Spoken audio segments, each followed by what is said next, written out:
Hi, I'm Rhea Mehrotra from The Week, and we have with us two legendary authors, Francesc and Hector, who have given us Ikigai. Ikigai is one book that changed, completely revolutionized the way youngsters think. It's deeply impacted, especially the young Indians who have who now know the meaning of finding a purpose in life. And thanks to you both, you broke down the concept so easily. So I would like to start with Ikigai itself. Now, of course, you've come up with your new book, The Four-Way Path, which has been inspired by the Indian way of thinking, the Indian spirituality. But tell me about Ikigai. How did it materialize when you were writing the book? How did you come across this concept? Mhm. Yes, this is the product of a friendship between Hector Garcia and me. Hector lives in Japan since 20 years. I live in Barcelona. We got in contact through a common friend, and I think it was in my third visit in Japan that we were talking in a park in the center of Tokyo that he mentioned for the first time the word Ikigai. And I said, we have to do a book about that. And Hector told me also about the village of the centenarians. That is this small rural place in the north of the island of Okinawa. And it was #1 in the world of longevity.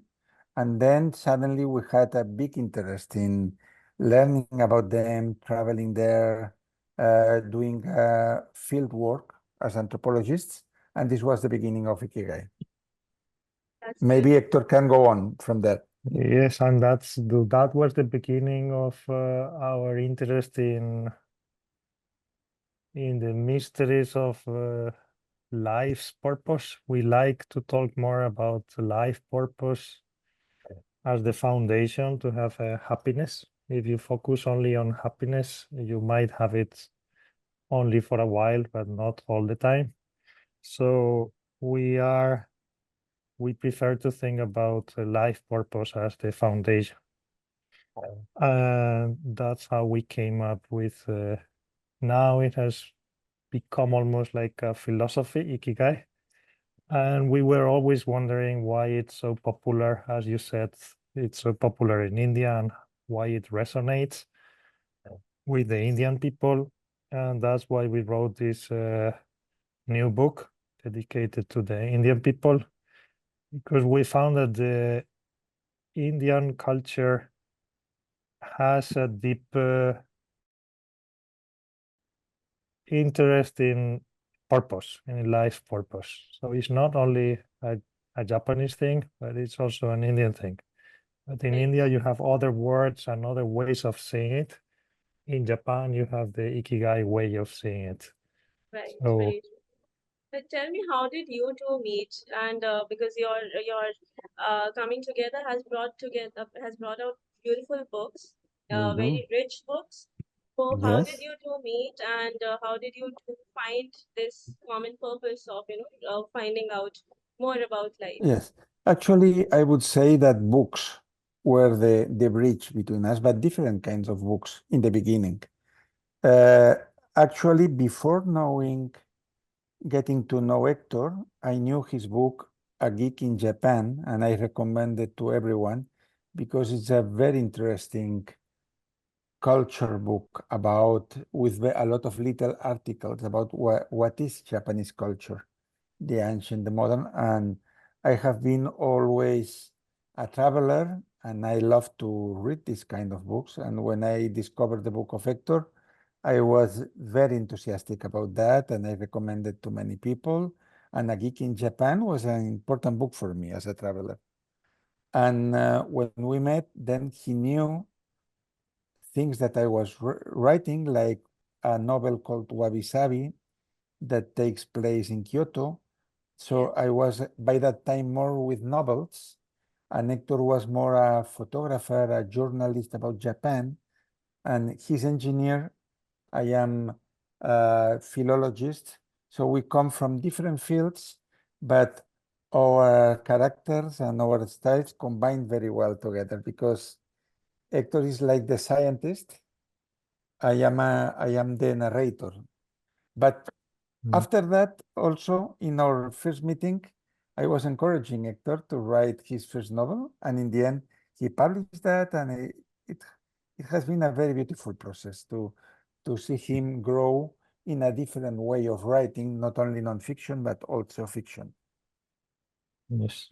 So we have now it's been more than 10 years, almost 15 years that we are connecting, and we have very, very different personalities, but I think we have something in common, that is curiosity. We are very curious about new things. So when there is something that we don't understand, we get very curious, and that's Yeah. when we start writing something, a new book. We are very curious and wanting to learn. And we also both have a little bit of a crazy imagination. So that's why we like also, we write nonfiction, but also fiction books. Right. Also, you two are very different. You come from very different backgrounds. Hector, you were a software engineer before you became an author, and Francesc used to travel a lot. Your writings were largely inspired by your travels. So now, when you two write together, what role does each one of you play?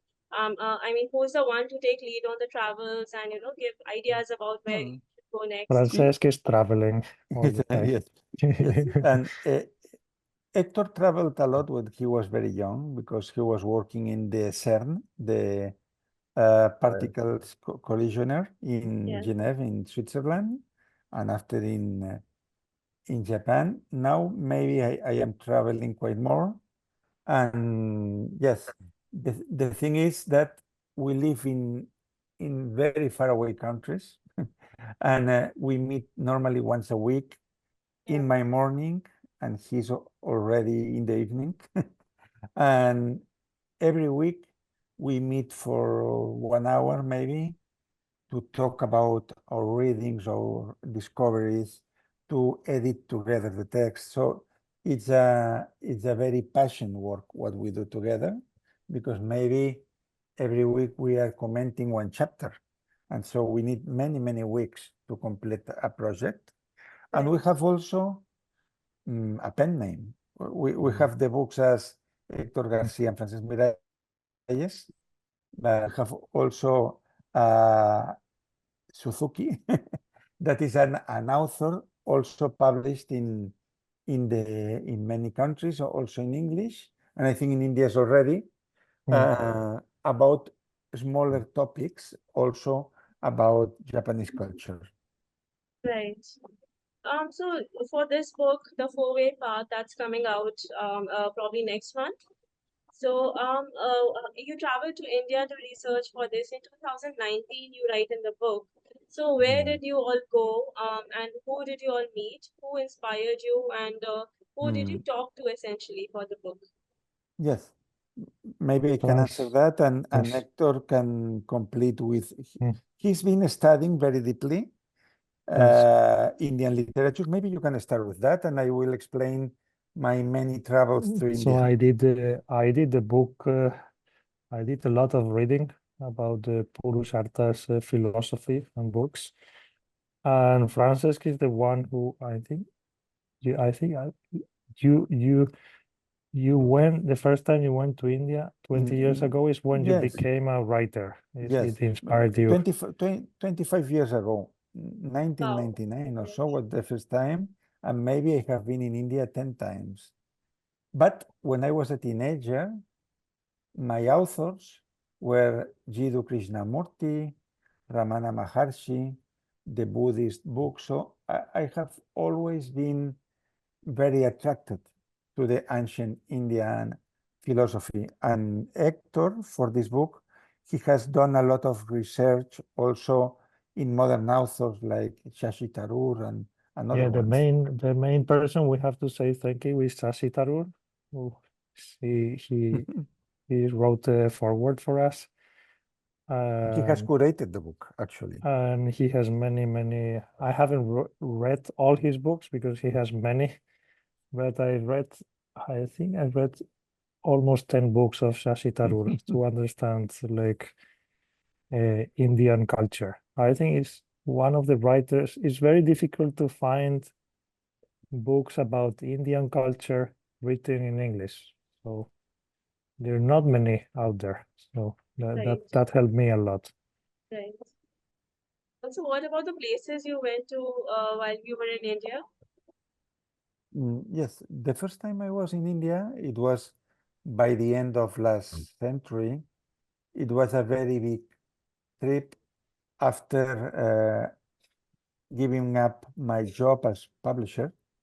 And then I started in Mumbai. By that time, I went to Kerala, then to the north. I was in many places. But I would say that I have been 3, 4 times in the northern part of India. And due to the literature festival of Kerala, that I have some friendship with them, maybe in Kerala I have been 8 times. And but also not only for visiting the country, but also to go to literature festivals like uh, one in Calcutta, and I was in a theater also in Bombay, in Delhi, and this important one in the north. What is the name? The biggest in the world. The name of this festival in India, in the Rajasthan. It's called. What is the main city in Rajasthan? Jaipur, the Jaipur Jaipur. Literature Festival you're Jaipur, talking yes, Yes, about? this is Okay, Jaipur literary. the biggest in the world. I was also Yes. there, and okay, Hector was giving And lecture in Mumbai once Francis will go back in in January. In January. January, You will be in Kerala, right? yes, Yes. in Kerala and other places, and Hector was once in Mumbai to give a lecture. okay. So there was there a particular place that you both stayed in while you were writing, researching the book in India, or you were traveling throughout? I've been traveling everywhere and reading a lot, and I have known a lot of masters of many disciplines. And also in Europe, there are a lot of specialists in India. For instance, in Spain, the main spiritual publisher is a brand called Kairos. It's an imprint called Kairos, belongs to an Indian family Panikkar. And the Panikkar, they come from Kerala. The grandfather made the money. The son opened a spiritual publishing company, and the grandson is now a very important author in these topics. Is Agustin Paniker. He has a lot of books about India. I talk a lot about him. He's my publisher also for another book. So getting to know India is not only traveling to India, that it's okay, but talking with people who have been all their lives studying about Buddhism, Hinduism, Sikhism, anything.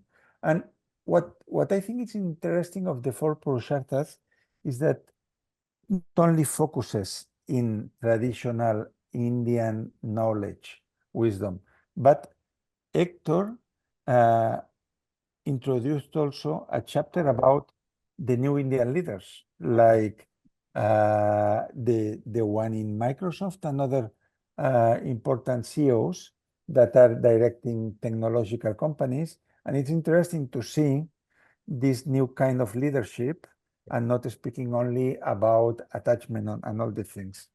Right, right.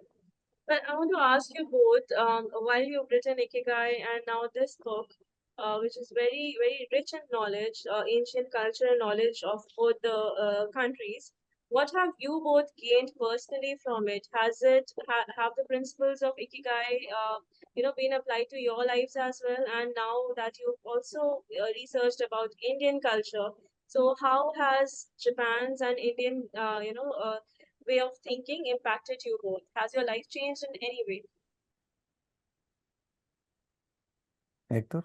Yes, but it's difficult to know how. It's like when you are for me, like, because I am in Japan, I notice when I go back to my home country in Spain, people say to me that I'm very different. So it is difficult to reflect about how something is influencing you. But yeah, I'm sure, like, for me, it's also, well, one of the things that in general, Asian, I think in general, India, China, Japan way of thinking is very different from my upbringing in Europe, where one similar I like also like I like a lot doing comparative anthropology, like comparing cultures. And there is one chapter in our new book that we compare things from Indian culture and Japanese culture that are similarities. Yeah. And in the end, I realized that my first contact with Asia was Japan, but I realized that if you go back in history, many of the ideas that make Japanese culture, like Buddhism, they all come From from the same India. source, Yeah. from India. Yeah. And I forgot the idea that I was. Yes, and one of the main ideas, for example, is like in Europe we have the mindset that there is only one God, or one. There's only one, and even when you come to Asia, here in Japan, you have many spirits, and you have an idea of. You call them kamis, and they live in trees and in rocks. Everything has a spiritual power.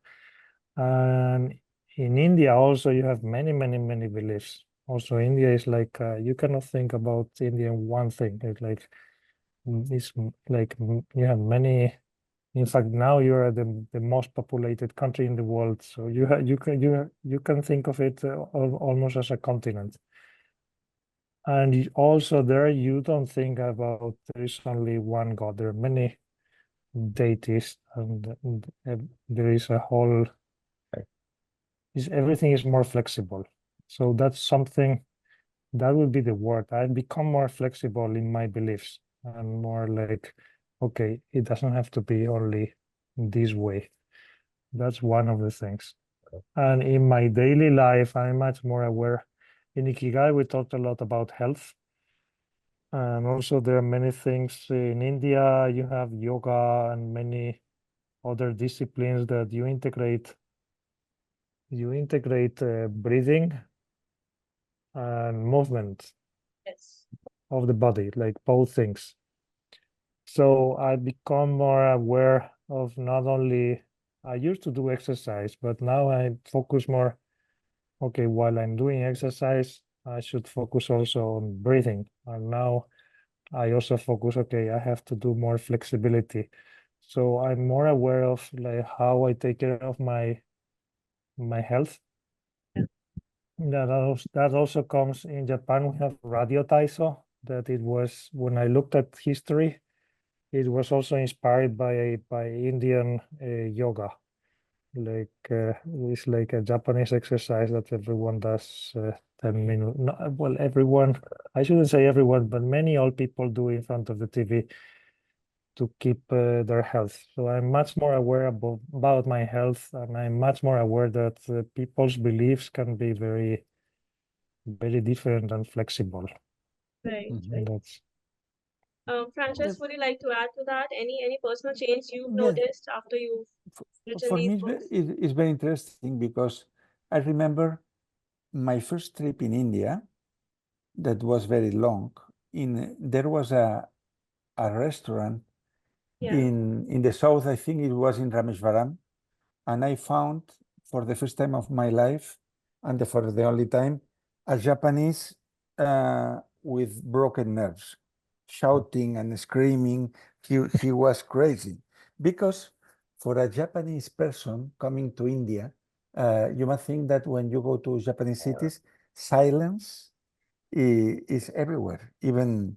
in the subway, in the trains, in public places. And then you come to India, and India is pure life and it's chaos. And you try to buy a ticket in the train station and people is not queuing. So this is exactly the opposite from the Japanese culture, where everything is very organized, very polite. They try to be very efficient.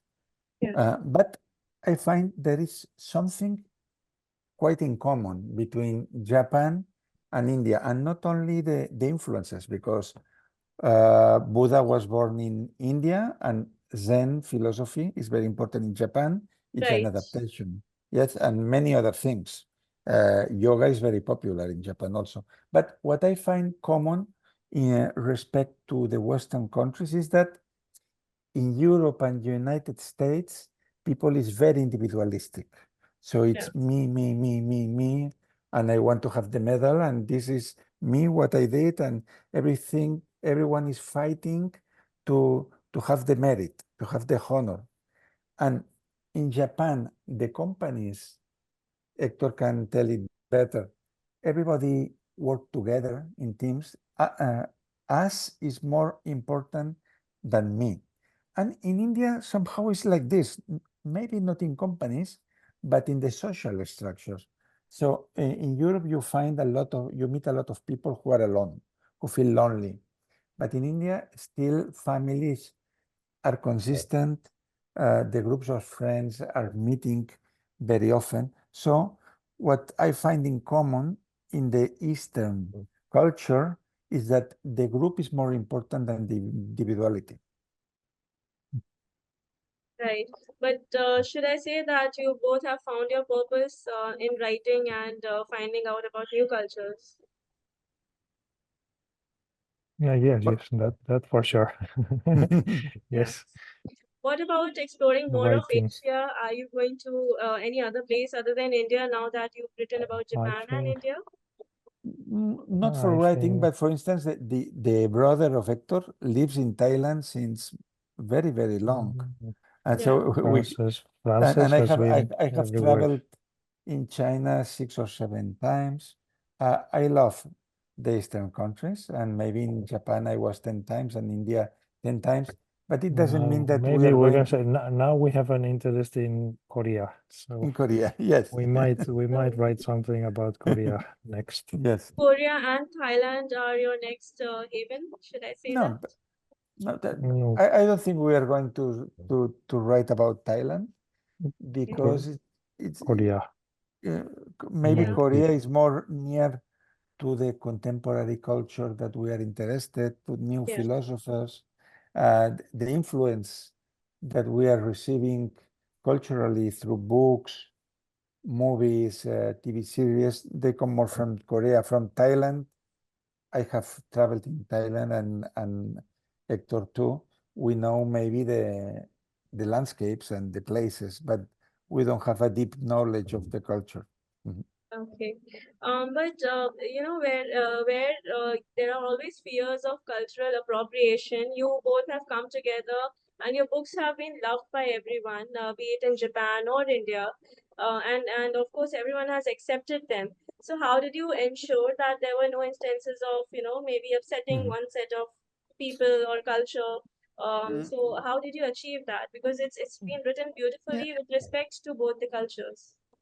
I think, first of all, because we write from admiration to the culture. So we Yes, don't write about India to criticize. we That's never not. criticize. That's one of our rules. We only Maybe talk about things that we admire and that we think that we should bring this to the rest of the country to export this Yeah. wisdom. And this is one thing. And this cultural appropriation, this is a very modern concept because in Spain, the main specialists in civil war are not Spanish. It's an American author and a British author, mm, and they are mm, the highest standard of that. And the I think I specialists about personally, yeah, I agree with to say something. I believe this cultural appropriation thing is pretty, to say it in bad word, is bullshit because that's all cultures are if you don't mix cultures, you will never create new things. Yeah, that's If beautiful. if you isolate cultures, cultures will die. Yeah. Like, new things and beautiful things in life happen when you mix, and also ideas. So Right. imagine if no one wrote about Indian culture, only Indian people in India, then India would disappear. You want Indian movies to get out of in the world. You want Indian Yeah. people to create movies in the US, like you want Indian people to be CEOs of US companies. You want people to write books about anything. So that's And actually, ideas will mix. yes. If you try to say no, you cannot do that because Yeah. you are not this type of people. And yeah, the best writers about Japanese cultures are no one is Japanese. Japanese people don't care about their own. They Yeah. don't And, write. and So it that's happens also interesting. in traditional Spanish culture. Some of the best flamenco players of guitar are Japanese or are American, are from Yes, other yes, places. they're very good. So, and people in Spain, they feel proud that a Japanese can play Paco de Lucia and that Yeah. can be a master of that. So I think it's very beautiful that we mix together all this. Yeah. And I wanted to say Always, that. but yeah, the key point is always respect. So Right. it's not like if we wrote a book about Yes, like no, trying yeah, to attack no, I something, wanted to say that historically, what is called the Orientalism, that was the education of the Western world through the Indian, Chinese, and Japanese philosophies, was made first by Hermann Hesse, because his family in India, they were missionaries. The grandfather, I think, they came from India. And books like Siddhartha, even it's a novel, but it was very important for the Western world to understand it's another point probably of view. And Yes. after that, it's in probably one of the California, most important books, I yes, think. Alan Watts, that he was a British American author in the 60s, he was the great the person who popularized all that. And it was because maybe when you are not from that country, you have another kind of perspective that it's easier to tell. For me, it wouldn't be easy to tell what is a Catalan person, what is a Spanish person, because I am too uh, entangled with that. But when you have some distance, you can appreciate things that maybe when you are inside, they are not so obvious. It's like the analogy, if you're a fish that is living inside the ocean, you cannot see you cannot see the ocean from outside. You are inside. Yes. Yeah. You need to be a bird outside. And then you say, Right. oh, the sea is like this. Right. Very true. But you've captured the essence of both the cultures beautifully. And I would just like to ask you one last question because we have 4 minutes remaining on Zoom. So, very quickly, any Indian films that you have watched, and would you like to talk about Indian food that you had while you were in India? So, Mhm. yeah. I love Indian food very much. And actually, I love also the very basical Indian food. For me, a dal, it's a perfect meal. So Yeah. I don't need anything else. But I love the food of Kerala, Yeah. that is a bit more spicy, and all the tandoori specialities also. I don't know, Hector, what has to tell about that? Maybe My favorite, I like the movie, the Three Abu. Idiots. Mhm. Three Idiots. Ah, It's just okay. it's like a comical movie. And food, I like anything that is curry and pani puri. You say Yeah. pani puri? Yeah. Pani And puri? in Spain, of Pani course, puri. it's very famous Slumdog Millionaire. Right. This Right. everybody Yeah, saw that, but I and didn't. and it was a total blockbuster there also. So it's nice that modern things come. Great. Great. And Lastly, Rupi Kaur, it's oh, actually she's Indian, but she lives in Canada. I think she was yes. born in Yes. Canada. Yes. I think the parents are from Punjab, But Milk and Honey and all these books he has written, they sell millions, and she fills theaters with people in Spain also. So I think you are well represented. Yeah, yeah. Lastly, one more thing, since we have 3 more minutes. So, what about your growing up influences? Did you grow up in an orthodox, way of thinking when it comes to religion, or were you like, were your parents and your families open to exploring new cultures? And what was your growing up like? Hector. Well, I don't, for me, it was like my family is like, can say Catholic, Christian, but my parents were very open for me.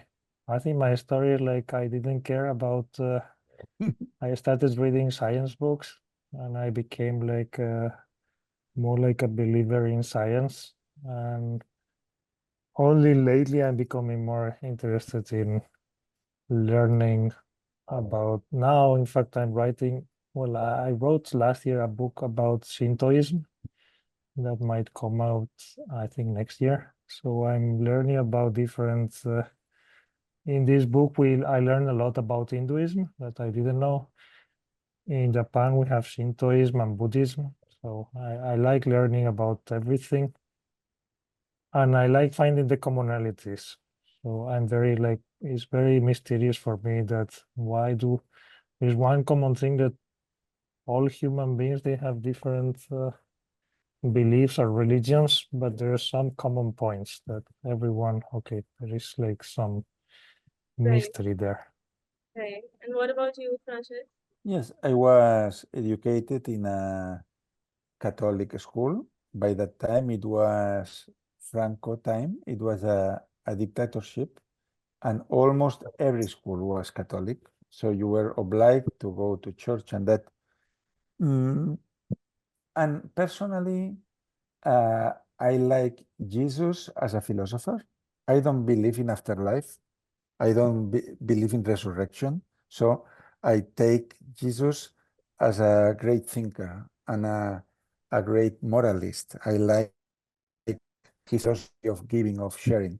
And psychologically, I consider myself Buddhist because I like an attachment. And I think that Siddhartha Gautama, Buddha, was the first psychologist of history because he was talking not about God, he was talking all the time about mind. How does the mind works and what helps and what avoids human happiness.